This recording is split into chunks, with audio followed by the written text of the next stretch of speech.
Hey you guys, thanks so much for clicking on my channel with All Smiles Over Here. I am Will Sanja's like asking a question. Will Sanja help you keep your smile for today? And hopefully the answer is yes, you guys. I'm gonna try not to keep it long, but y'all know if it gets good, I'm gonna do what? Keep on talking. Yes, the golden nugget today is it's yours. So go get it. It's yours. So ask for it. In other words, it's yours. It's already ordained for you. It's yours. What do I mean by this? You guys, you know how when you're, when those of you who have kids or you've been kids, I mean, obviously you've been little kids before, okay? Just think about it. I know with my kids, when they were little, they would have the toys. And sometimes they would have friends that come over and they would play with them, you know, and they play, each of them play with their toys or what have you. And with my kids, sometimes what would happen, they would let somebody hold their toy, and the people they'll play with and whatnot, but they'll start playing with it too long. Well, at a point, my kids would be like, you know what, I want my toy back, okay? But they wouldn't ask for it. They'll come to me and say, Mom, I want my toy. And I'm thinking, okay, go get it. They said, no, I want my toy. And I'm like, it's yours, go and get it. And they were like, so-and-so has it. And I said, okay, go tell so-and-so that it's time for them to give you back your toy. And I had to talk to them and train them to let them know that when something belongs to you, I hope y'all are catching this. When something belongs to you, you don't be afraid to ask for it. Really, you're asking for it to be polite. You're asking by being polite. You don't necessarily have to ask. You could just say, you see what I'm saying? When something belongs to you, you could just say, all right, they can have it in their hands. All right, y'all, I'm going to see y'all later. You just take it. It's yours. You don't have to ask for something that belongs to you. You can say, pass me my toy, please. If you want to do that, pass my toy. Or just go and get it. And if they have a problem with it, then, you know what I mean? Then it's really a problem. You have to be aggressive with that thing. Not aggressive as far as fighting. You have to be aggressive as far as saying, listen, this is mine. I let you hold it for me. It was in your possession for a little bit. But you know that this is mine. So I'm here to get it. Thank you very much. I appreciate you holding it for me. I do. But it's time for me to take possession of it. And that's what I'm telling you guys. Don't be afraid to ask. Don't be afraid to go and get what already belongs to you. I was in between working yesterday. I wrote down something. I was just, in between working, I was talking to the source, you know, saying, God, you know, thank you for everything. Then I started, after thanking, being grateful for stuff. You know, whenever I talk to source about stuff, I always go with a grateful heart and a thankful heart. I don't just be like this and say, I always go saying thank you, okay? And so I was saying some things, and I was like, wait a minute, why am I saying that? I was like, I don't need to say that because I know you've already done it. And then a saying came to me. It was like, if he has not already done it, then I wouldn't be asking for it. That's the thing that we sometimes forget, is that when we ask for something, or when we request of something from source, it has already been done. That's the only reason why you're asking for it. That's the creativity in your being. That's why we're able to create. You only create things that source placed within you. That's the idea that has always been there. You just decided to get awakened to it, per se, and now you're thinking, oh, I need to request this. That's because it has already been done. Now, if it hadn't already been done, you wouldn't be asking for it. You wouldn't be requesting it at all. And when you know that something is yours after you have requested, then don't you dare feel like you have to tiptoe and teeter-totty around the subject of asking for somebody to release something that belongs to you. That's why I tell you to put into action and give it all you got. Keep going back to where you need to go back to. If they said no the first time, you know it belongs to you. You know it's yours. So you have to say, okay, source, I know this belonged to me. You said this is mine. I have put in my request. I am putting in the work. Now, I'm going to these individuals because this is where I feel like I'm supposed to be going. This is where I feel like you're leading me. And source will keep guiding you. You just can't give up. Because sometimes when people, okay, let me say this. When on the other side of the track, those who are holding whatever it is that belongs to you, sometimes the people that are holding those things that's in their possession, sometimes they really think it belongs to them. Okay, they think they have say so or who they give it to. But you know this right here belongs to you. And sometimes those people aren't aligned and connected. So when you approach them to say, hey, listen, I see you have this and I'm interested in it and I would like that, they're going to say no. You may get a few no's, but when you know that this belongs to you and source has said, this is yours, it's yours, then you can't just stop and say, well, they said, no, I'm not going to approach it anymore. I'm not going to. No, this belongs to you. So you have to go and keep asking, go and keep asking, go and keep approaching. You may have to go at a different angle. You may have to go and come at a different way. You may have to go over the person's head who's holding what belongs to you. Sometimes you have to go over the head. You understand what I'm saying? Because like I said, sometimes the people that are holding what is yours aren't aligned and connected. So when you come approach it saying it's yours, it's not registering in their mind that, yeah, this does belong to you. All right, let's do the necessary paperwork for it and let's get it to you. That's, you see what I'm saying? But that's when whoever's holding your possession, when they are aligned and connected, then it syncs up just like that. So sometimes, y'all, source has to get a person to a space, and this is the thing too. I always laugh about it. When I go and I request certain things, I'm getting clients, I'm trying to do a whole lot of other stuff, and they're saying no, no, no. And I just start laughing. Says, source, I know I'm putting in the work and putting in the action. Now, source, either one, if they're not aligned and connected so they can understand that this is mine, then could you please give them a learning experience so they'll understand that this belongs to me. Now, I'm not asking for hardship, but sometimes source, in order to awaken people, to get them to see through the eyes of source, sometimes a learning experience has to happen so that they can be connected. When they're connected, they're more open, they're more freer, they're more in line to understand that when you walking up, they already know what you want. They already know what to guide you to. They already have the answers that's there for you. You understand what I'm saying? So when things belong to you, when they belong to you, you just have to approach it. It's yours. So don't be afraid to ask for it. I'll give you a prime example. Growing up, I believe from 5, if I'm not mistaken, or from 4 to, I think we were 11 years old. My family and I, we lived in apartments, right?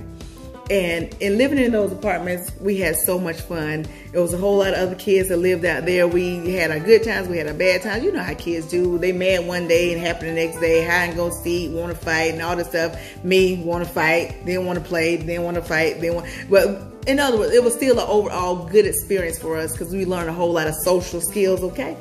And by the time we turned 11 years old, we ended up moving from the apartment to a home. Initially, we weren't too excited about it. Why? Because we were thinking, we're not going to see our friends anymore. My mom was like, you're going to still go to the same school. Still going to the same school, so you're going to see them. Not to mention we were in the 6th grade. So I was like, I want to see, we're not going to be able to play games and that. And I was just having a little slight meltdown. Not too much of a meltdown, because if y'all know my mama, she didn't play that, okay? But long story short, we all moved to the new home. Y'all, when we got there, it was heaven. We were so happy. Why? Because we had never been where we were in our own space, where you didn't have people right next door to you. Not to mention, in living in those apartments back then, we can always hear when our next door neighbor kids were getting a spanking. And that was like reality TV for us. And you know, if that was like reality TV for us, then you know when we got our beat down, okay? We were their reality TV, so they can hear what was going on. If you put your ear to the vent, you can hear conversations, you can hear all that stuff. And in this, we're moving into the house, you guys, it was a blessing for us because we had our own backyard, our front yard, and we had trees. We had fruit trees in the back. It was just beautiful. You know, it was beautiful when we first got. We weren't too thrilled, okay. But as we began to live in the home, it became a beautiful, safe haven for us. All of us loved the house, and we were there from 6th grade all the way up to the 10th grade, if I'm not mistaken. I think the 10th grade, yes. And what happened was the person who owned the home, I'm gonna get to it, y'all. It seems like it's taking me a long time. I'm already at 10 minutes, y'all. But the person who owned the home, she was having an issue with her son. He was, I guess, was gonna be homeless. He needed somewhere to live.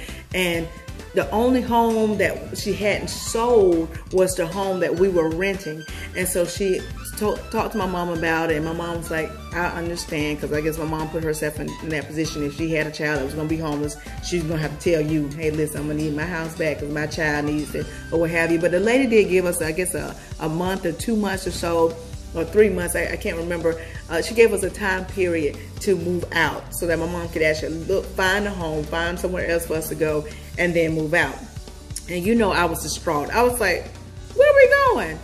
I like staying here. I don't want to move. I don't want to move. But anyway, you guys, my mom was like, hey, listen, we got to move. So my mom started looking for the house and started looking for, you know, and my mom could not find a house at all. Could not find a house at all. Now, y'all, my mom started getting a little, I wouldn't say discouraged, but my mom was looking at reality, and she was like, I have these kids here, and we need somewhere to stay. So I'm praying and ask God about it, and I'm looking for the house, but I don't see the house. And she was like, maybe God trying to tell me that we need to be back in an apartment, and that her actions were going towards that way. And so what I did, y'all, because I knew that a house belonged to us, to our family. Because I was like that guy on the commercial that's playing right now. He always says, don't ever fly first class, because he'll ruin coach for you for life. In other words, once you experience freedom and luxury and being treated nice, once you go back to something that less than that, you're not going to ever be comfortable. You're not going to ever be satisfied. You're not going to ever be satisfied. So that's where I was thinking, God, now we want to move into a house. Please show my mom where the house is. That's why I kept saying, please show my mom where the house is. So every day my mom go out and look, she was like, didn't find it, didn't find it, didn't find it, didn't find it. And I'll go, every time she said that, I'll go back. Then, y'all, one day she came home and said, I found an apartment. It's really nice. It's new. And I was like, did she just say apartment? Y'all, that's when I really went in. I went into my closet, and mind you, I was in the 10th grade. We were going to the 11th grade. I went in my closet and I was like, God, I started quoting everything, because I was like, God, you said, remind you of the things that you said, and not knowing at the time, you know, God don't really want us to remind him what he said. The reason why that is in place is to have us to hear it. Because sometimes when you're saying and when you're repeating the things that you know the source has told you and that source has said, you have the faith the size of a mustard seed, or the earth is the Lord's and the fullness thereof, and they that dwell therein, and all the other positive and all the other positive proverbs and psalms that comes to mind that are positive, that shows source in the light of saying, ask and it is given, and what have you. When I start quoting those things and saying those things not out of demand, but out of assurance, okay, that's when I would realize, I got this. We are going to move into a house. I know what my mom is saying, but we are moving to the house, God, because you said if we have the faith the size of a mustard seed, that you will do this thing for us. And so every single day, my mom will come back and say, I didn't see a house, but I did see another apartment. And every time that happened, I would go in, and y'all got to a point, I was like, God, now, this is mine. We should be able to do it. Now, mind you, I'm just a teenager, so I can't really make moves. I can't go here and there. I can't tell my mom, you stay here. I'm going to go and look. I'm going to look. I could do it. I didn't have driver's license one or any of that, so I couldn't do that. And I told God, I said, God, my mom is the parent. You told us we're supposed to be obedient. I said, but she is wrong with this. She's not sticking to what you said. And I was just talking. I was like, now, my mom is the parent, but I'm the child, and I'm speaking to what you said, and I'm not going to take no for an answer. You said that if I speak and I ask for it, you're going to grant it.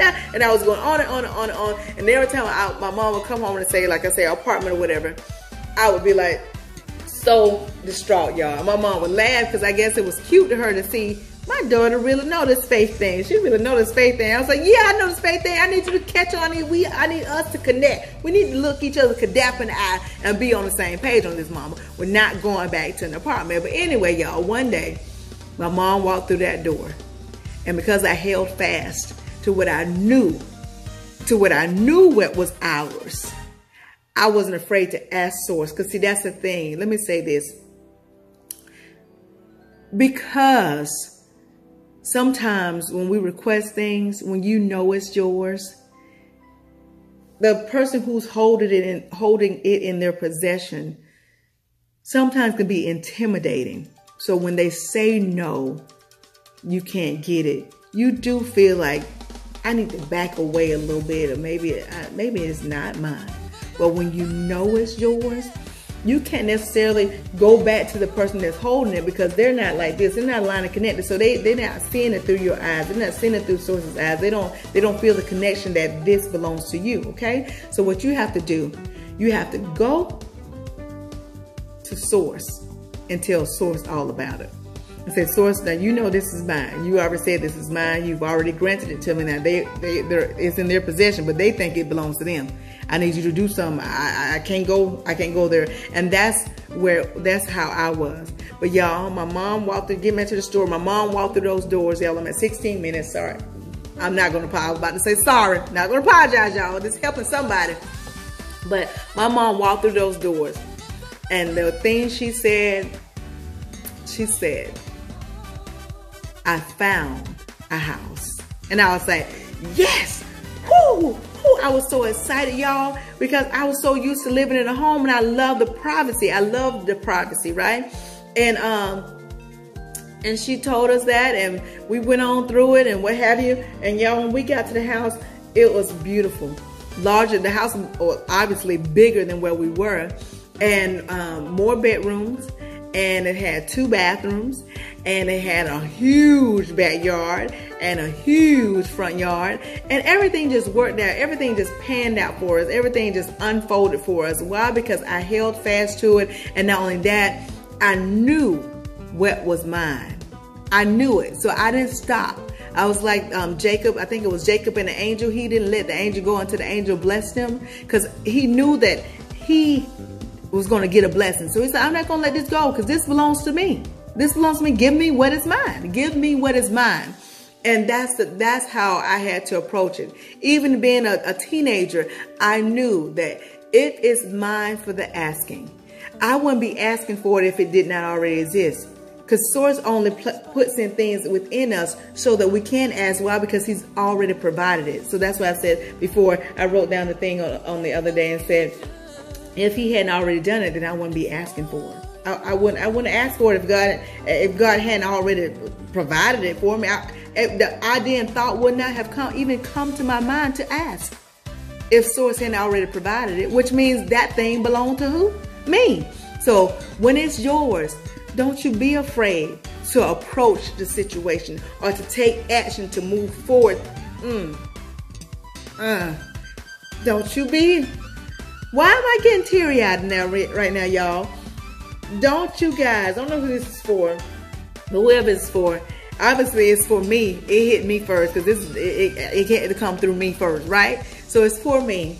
Then I know it's for somebody else out there that's watching. But listen, when you've already put your request in, you would have never made the request if Source hadn't already made a provision for you to get it, which means it's yours. So don't you be afraid to approach people. I remember my mom always saying, she still say it to this day, my mother-in-law said too, if you don't ask, baby, you won't know if you're going to get it at all. You know how sometimes you say, well, can you do this for me? But you be so scared to ask people stuff because you don't know if the answer's going to be yes or no. Well, when you know it belongs to you, that doesn't apply. You just go up. You don't be afraid to go and request and say, hey, listen, I need the application for this because I want to get this. I'm getting this. I want to get it. You go and approach that thing when it belongs to you. Just like little kids, when they have toys and they let somebody hold it and then it's in somebody else's possession. When it's your toy, you can go back and get it. They may be holding it, but you have to remember that that belongs to you. So don't be afraid to approach the little kid and go, can I have my toy back? And that's how you have to look at these things, of what you have requested. and you are pulling in a manifestation, that car, yeah, right now the car lot is in possession of it, but that car belongs to you. So go and get it. Do the necessary actions that Source wants you to go through to get to the thing. Do that and go get your car. Do that and go get your house. Do that and go get that degree. Do that and get the healing. Do that and get the spiritual growth. Do that and get whatever it is that you have requested of Source. Because I told you, if he hadn't already done it, you wouldn't be making the request in the first place. Think about all the things that you weren't even thinking about, and then it just came to your mind and said, oh, I want to do that. Where did the idea come from? Where did it come from? Huh? Where did it come from? That's so special. It's like Source gives you a gift. You don't know you have it already. You don't even know. Source has said, you know what, when she gets to this level, I'm gonna bless her with this gift right here. But you have no idea that that gift exists. You have no idea that that exists. So once you reach the level of growth mentally and character-wise and all the other stuff, then Source says she's ready for the gift. She's ready for it. And then the idea comes. You go, whoa, that sounds like a good idea. It's already been provided. It's already been provided for you. And the idea comes. And so it said, this is yours. This belongs to you. So now you just got to go get it. What's the Mary? Go get it. Go get your blessing. Cause what? It's show time. Right? Go get it. It says you've been certified. You've been qualified. Y'all know the Mary song. You know, go get it. Go get it. Don't be afraid to go get it. It belongs to you. It belongs to you. It belongs to you. Y'all, I'm already at 21 minutes, but I hope y'all understood what I said. I hope I wouldn't jump from story to story. I hope I didn't confuse you guys, but I want you to understand when something belongs to you, you can go and approach that thing. You can put forth the action and go and get it. You can do that. Don't be afraid to go and ask people questions about what's pertaining to your manifestation, because there are some things you need to know about pulling it in. Like, you need to know how to take care of stuff. So go in and start getting information about the manifestation that's coming your way. Go ahead and approach that thing. Why? Because it belongs to you. It's just in their possession until you get it. You got it? You got it? I hope y'all understood what I was saying. I hope y'all got the gist of it. And I hope this helped somebody, because it helped me a whole lot, okay? Hold fast to your request and know that it's yours. And because you know that it belongs to you, just like when you go out to get in your car, you go and ask people, can I use my car to go to the store? No, you know it belongs to you. Just go and get in and go. You know it belongs to you. I mean, sometimes you ask out of courtesy, but you don't have to. You really don't have to ask. You get what I'm saying? You have to just go in knowing. That's the key word, knowing. Once you know that it belongs to you, then you're going to do the necessary things to go get it. Some of y'all got a whole lot of stuff y'all ain't even got because y'all got a whole lot of no's. And I mean, when I say no's, I mean a whole lot of N-O's from the people that had your stuff in their possession. Every time you tried to come and get it, they said no. God said it's yours. So if it's yours, Source knows how to make sure that you get that thing. And this is what I say to Source. When I know something belongs to me, y'all, I'm blurring up. And I'm at 23 minutes, I'm at 24 minutes. Here we go. Let's see. There we go. But when I know something belongs to me and somebody just don't want to let go of what's mine, they want to keep it in their possession. This is what I asked Source to do for me. I said, Source, I am putting in the work, I'm putting in the action, and they're not letting it go. They're saying no, they're not doing what they're supposed to do. They're not allowing to connect, because if they were, they would see that this is mine and they should just let it go. Give it to me, right? And I said, Source, I can't change people. And you have to remember that. You can't change people. You can't change people. Only who can? Source can. And how does Source change people?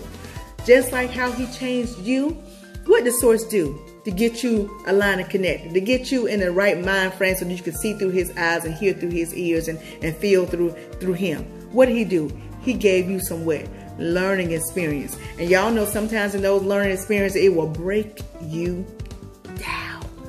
It'll break you down. It will break you down. to where if you didn't understand before, oh, now you got your PhD in it. You understand, you know, and you know how to apply this thing now. So when people are saying no to me of things that belong to me, I go to source and say, source, I can't change them. I need you to go before me in that favor, and I ask you to do the necessary things that need to be done so they can get a line of connect and so they can be obedient to you to release what belongs to me. And y'all, 9 times out of 10, they know to say, call back, say, you know what? Change your minds. Come on and get it. Or you know what? It is available. You know what?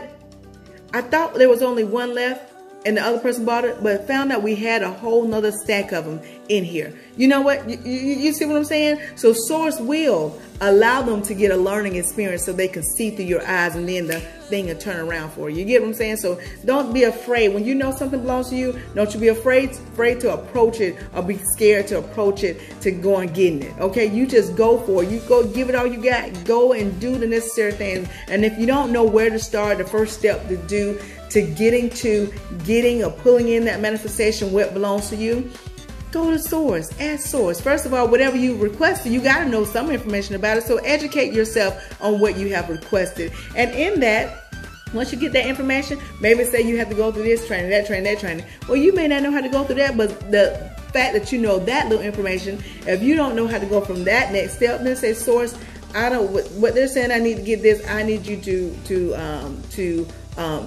do the pathway.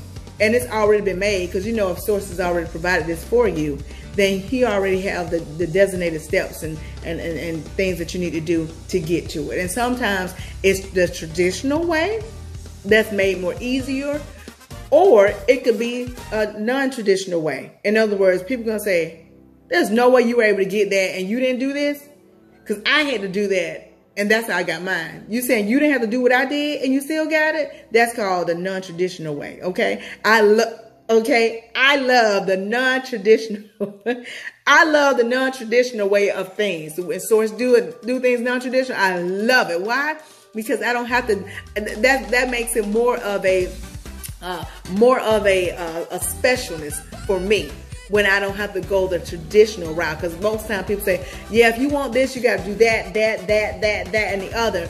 But when source says, no, you don't, because that's what I do. I'm like, no, I don't. I don't have to go that route.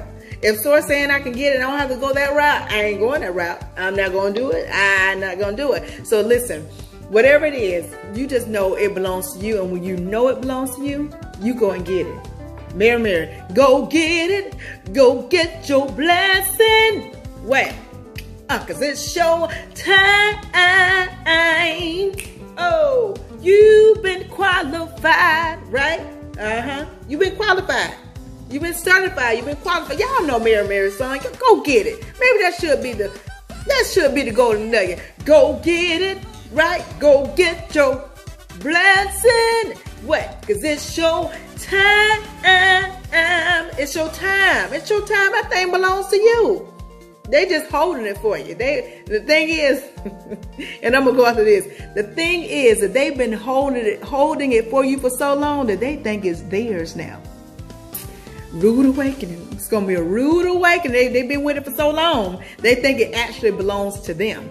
But don't worry, they're gonna get woke. They're gonna get woke. Listen, I'm gonna go on that note. I hope y'all got the gist of it. I hope I wasn't bouncing here and there with you guys. But I hope, like I said, I hope you got the gist of it. And if you take just a little bit of what I'm telling you and apply to your life to the best of your ability, you won't ever have the mask of smile. Why? Because your smiles will always be genuine. I'll talk to y'all soon. Be blessed, stay blessed, be blessed, stay blessed. Y'all know what's coming next. Ciao.